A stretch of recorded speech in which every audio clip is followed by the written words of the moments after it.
नमस्कार साथियों, समझो जियो पॉलिटिक्स में आपका स्वागत है। मैं हूं अजय कुमार झा। साथियों, आज दो न्यूज़ हम लोग डिस्कस करेंगे। एक तो है भारत के डीआरडीओ का 5th generation AMCA fighter jet, जो भारत को दुनिया के गिने चुने एलिट नेशंस के ग्रुप में शामिल करता है जिनके पास 5th जनरेशन फाइटर जेट है। और दूसरी है डिफेंस सेक्टर में भारत का जो एक्सपोर्ट है काफ़ी इंक्रीज हुआ है और 2028-29 तक 50,000 करोड़ रुपए के डिफेंस एक्सपोर्ट की बात रिपोर्ट की जा रही है। तो चलिए शुरू करते हैं पहले न्यूज़ से कि डीआरडीओ का AMCA advance medium combat aircraft, इसका क्या जियोपॉलिटिकल इम्पैक्ट होगा। भारत का जो स्ट्रेटेजिकल भारत की जो स्ट्रेटेजिकल ऑटोनॉमी है और भारत की ग्रोथ में ये फाइटर जेट क्या इम्पैक्ट रखने वाला है, इसको हम लोग समझेंगे। ये 5th जनरेशन फाइटर जेट को एरोनॉटिकल डेवलपमेंट एजेंसी ने डिज़ाइन किया था, जो 2023 में डिज़ाइन लगभग बनकर तैयार हो गई। फिर 2024 में इस डिज़ाइन को अप्रूवल भी मिल चुकी है और रिसेंट अपडेट ये है कि मिनिस्ट्री ऑफ डिफेंस से भी इसको क्लियरेंस मिल चुकी है। हालांकि इसका डिज़ाइन ADA ने किया है, लेकिन डीआरडीओ के अंतर्गत उस अम्ब्रेला के नीचे इस पूरा इकोसिस्टम पे काम चल रही है, जो आगे चल के इंडियन एयरफोर्स जो क्वालिटेटिव लेवल पे इसको बहुत ज़रा बूस्ट करने वाली है, ताकि SU-57, F-35 या J-20 जैसे ताकतों के सामने भारत के पास अपना 5th जनरेशन फाइटर जेट हो। इसके साथ ही ये फाइटर जेट भारत को दुनिया के उस गिने चुने देशों में शामिल करता है, उस एलिट ग्रुप में शामिल करता है जिसके पास ये 5th जनरेशन फाइटर जेट है। सो फार अगर देखा जाए तो USA के पास F-22 और F-35 है, रसिया के पास SU-57 है, चाइना के पास J-20 है और तुर्की के पास कान, जिसका प्रोडक्शन 2028-29 में डिलीवरी स्टार्ट हो जाएगी। इसके अलावा यूरोप और जापान मिलकर GCAP के ऊपर काम कर रहे हैं, जिसका प्रोडक्शन भी मिड 2035 तक हो जाएगी। भारत की जो AMCA है उसकी अगर बात किया जाए तो डिज़ाइन हालांकि 2023 में ये अप्रूव हो गई है, लेकिन 2028-29 तक इसका प्रोटोटाइप आ जाएगा और मास लेवल पर अगर प्रोडक्शन की बात कहा जाए तो ये 2034 या 35 में ये प्रोडक्शन मास लेवल पर आ जाएगी। भारत के लिए ये इम्पोर्टेंट क्यों है? जैसा कि मैंने आपको बताया कि ये गिने चुने देश है जिसके पास ये टेक्नोलॉजी है। देखिए, समय के साथ जो युद्ध नीति है उसमें बहुत ही परिवर्तन आया है। आज की जो युद्ध है वो टेक्नोलॉजी ड्रिवन है। कुछ दिन पहले हम लोग ऑपरेशन सिंदूर के बारे में कुछ दिन पहले हम लोगों ने ऑपरेशन सिंदूर को देखा, जिसको चेस के साथ कंपेयर किया गया। यानी अब ये युद्ध नहीं है जो सीधे सीधे हमला करना है, मतलब आमने सामने। अब ये है टेक्नोलॉजी के द्वारा रडार सिस्टम के नज़र में नहीं आकर युद्ध करना, मिसाइल दागना। आज के डेट में जो युद्ध नीति है उसमें first look, first shoot, first kill, यानी अगर आप पहले दिख गए तो आपका बचना इम्पॉसिबल है। तो इस स्थिति में यह फाइटर जेट भारत को एक मजबूत स्थिति में ला देता है। इसके साथ ही ये सिर्फ एक डिफेंस के साइड से ही डेवलपमेंट होगा या भारत का स्ट्रेंथ बढ़ेगा, ऐसा नहीं है। इसके साथ साथ एक प्रोडक्शन लेवल पे भी एक बड़ा इकोसिस्टम डेवलप होगा जो आत्मनिर्भर भारत की ओर ले जाएगा और भारत के जो इकोनॉमिकल ग्रोथ है उसको भी बूस्ट अप करने वाला है। आप सबको पता ही है, भारत डिफेंस सेक्टर में एक्सपोर्ट में काफ़ी ज़्यादा डेवलप किया है और ये जो फाइटर जेट है 5th जनरेशन, हो सकता है फ्यूचर में भारत इसको एक्सपोर्ट भी करे और इस प्रकार से भारत दुनिया में अपना ग्रोथ को एक आगे लेवल पे ले जा सकता है।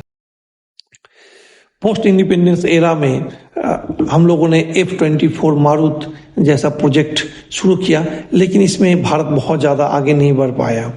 और कोल्ड वॉर के जो फेज रहा, उस फेज में भारत ने रसिया से मिग सीरीज या सुखोई सीरीज के जो एयरक्राफ्ट है वो इंपोर्ट करता रहा। लेकिन 2018 में जाके भारत ने अपने लिए इंडिजिनस एयरक्राफ्ट की प्लानिंग की, और जिसका नतीजा अभी हम लोग देख रहे हैं। ग्लोबल लेवल पे टर्की का भी जो प्रोडक्शन है वो 2028-29 तक स्टार्ट हो जाएगा। जापान का भी प्रोडक्शन 2034-35 में शुरू हो जाएगी, और इसी समय भारत का भी जो प्रोडक्शन है वो डिलीवरी स्टार्ट हो जाएगी।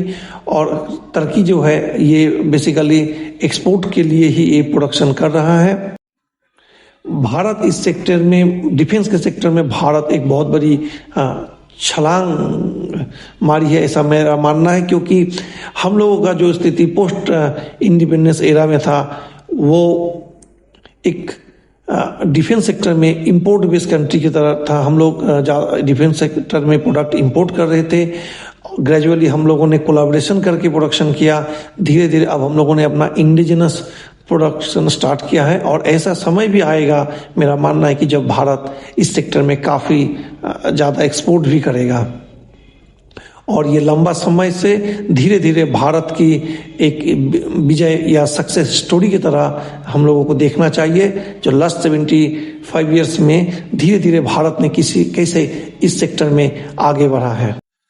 दोस्तों, भारत की जो जरूरत है, नेशनल इंटरेस्ट है डिफेंस सेक्टर को लेके, वो यही दर्शाता है कि भारत एक सैंक्शन प्रूफ, अपग्रेडेड फ्रेंडली और एक्सपोर्ट क्रेडिबल इकोसिस्टम बनाए, और इस अपने नेशनल जो इंटरेस्ट है उसको फॉलो करें। इसके साथ हम लोग दूसरे न्यूज़ की तरफ भी मूव करेंगे।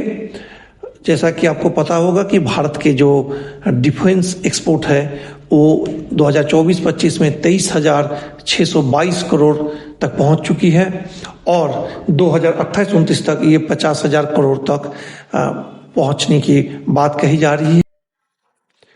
1947 के बाद भारत जो बहुत ही लो कॉम्प्लेक्सिटी आइटम बनाती थी, आज विश्व में भारत एक उभरता हुआ एक्सपोर्टर की तरह दिख रहा है। तो ये भारतीयों के लिए एक गर्व की बात है। भारत ने इस सेक्टर में बहुत ही काम किया है। DRDO ने MSMEs के साथ अपना कोलैबोरेशन है उसको बहुत ही बढ़ाया है, और टेक्नोलॉजी ट्रांसफ़र के द्वारा जो नए स्टार्टअप है उसके साथ बहुत सारे जो कोलैबोरेशन है उसको किया है, और जिसका आउटकम कुछ इस प्रकार दिख रहा है कि इस साल 2024-25 में भारत 23,622 करोड़ का डिफेंस एक्सपोर्ट किया है। आज से 10 साल पहले की बात कहा जाए तो भारत का 2013-14 में नेट एक्सपोर्ट था डिफेंस सेक्टर में 686 करोड़, जो आज उससे लगभग 23,000 करोड़ ज़्यादा है, और 2028-29 में ये 50,000 करोड़ तक पहुंचने की बात कही जा रही है। भारत के लिए एक ये बहुत बड़ा शिफ्ट है। और 2029 तक 50,000 करोड़ की जो एक्सपोर्ट की बात कही जा रही है वो अनरियलिस्टिक भी नहीं लगती है, और इसके पीछे का जो कारण है मैं वो आपको बताता हूँ। पहला तो भारत की जो प्रोडक्ट है उसका अभी फिलीपींस ने भारत से ब्रह्मोस का एक लॉट परचेस कर चुकी है, और दूसरा अभी जाने वाली है। इसके अलावा आर्मेनिया है वो भारत से पिनाका का ऑर्डर दे चुकी है। इसके अलावा भारत की जो एयर डिफेंस सिस्टम है आकाश, उसका भी बहुत ज़्यादा डिमांड है। दूसरे देशों में इसका बहुत ज़्यादा डिमांड देखने में आ रही है। इसके अलावा DRDO ने टेक्नोलॉजी ट्रांसफर पीस को इतना इजी कर दिया है और पेटेंट फ्री एक्सेस कर दिया है, जिसके चलते MSMEs के लिए ये काफ़ी ज़्यादा इजी हो गया है टेस्टिंग करना और प्रोडक्ट बनाना। तीसरा, भारत के UP और तमिलनाडु में जो डिफेंस इंडस्ट्रियल कॉरिडोर का डेवलपमेंट हो रहा है, एक पूरा इकोसिस्टम वहाँ पे बनने जा रहा है ताकि लो कॉस्ट में और एक वर्ल्ड क्वालिटी का प्रोडक्ट भारत बना पाए। तो ये इन सब चीज़ों को अगर देखते हैं तो ये बहुत ही इजीली कहा जा सकता है कि भारत डिफेंस सेक्टर में आने वाले समय में अपना एक बड़ा एक्सपोर्टर के तरह उभरेगा। भारत की जो नीति है दुनिया को लेके वो बहुत ही साफ और सुथरी है, जिससे भारत की जो क्रेडिबिलिटी है वो और बढ़ेगी, ऐसा मेरा मानना है। और आने वाले समय में हम लोग चाहे 5th जनरेशन फाइटर जेट हो या दूसरे इक्विपमेंट्स हो, वो वर्ल्ड में एक्सपोर्ट कर पाएंगे और ये भारत की जो इकोनॉमिकल ग्रोथ है उसको आगे ले जा पाएंगे। वीडियो अगर आपको इन्फॉर्मेटिव लगा हो तो वीडियो को लाइक करें, शेयर करें, कमेंट जरूर करें और चैनल को सब्सक्राइब करें। जय हिंद साथियों।